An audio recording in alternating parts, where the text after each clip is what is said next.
Papakilala ko po muna yung ating halaman na sa harapan.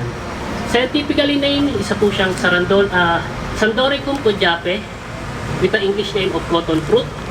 Pero mas kilala po natin siya bilang santol.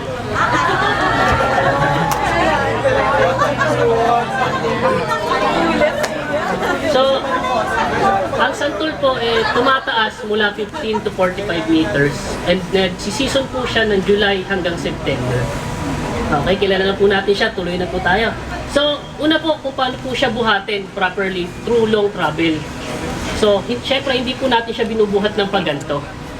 Dahil possible po na yung hinawakan nating part ng plastic is mapunit, mahulog yung halaman ay mabali po. So, hindi rin po pwedeng pagganto. Pwede pong malaglag yung lupa niya and kung malakas po yung grip natin habang naglalakad tayo is mabali. So, yung proper way po natin, isaluin po natin sa ilalim.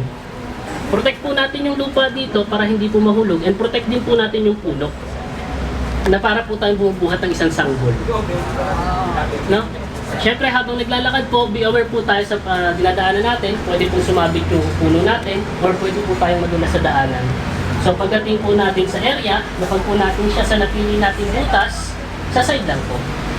So pagdating po natin doon, napag natin, check po natin yung lupa natin, yung loob ng halaman, tanggalin po natin yung mga naka-tubo.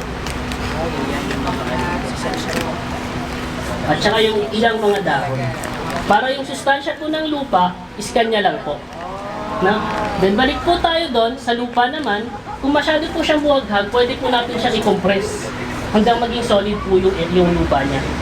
Pag secure na po tayo doon, sigurado na po tayo matigas siya, malinis na po siya, pwede na po natin hubadin, remove natin completely. Yan ang magandang part.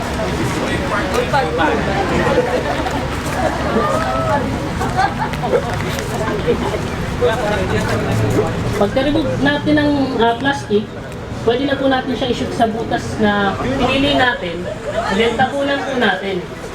Tapunan po natin and make sure po na medyo nasa gitna siya para yung area na space niya, yung tutubong ugat, hindi po masyado mahirapan sa pag-penetrate. No? Pagka natabunan na po natin, compress natin para yung tinanim po natin is nakatayo and hindi po siya basta-basta tutumba kung maulanan and madaanan po siya ng iba nating mga kasama.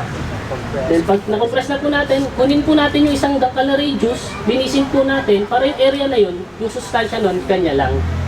No? Okay po, pag nagtatanim po tayo, binibigyan po natin yung halaman ng konting sweet talk. Yun lang po, maraming salamat. Bringing the Micro Philippines towards Philippines!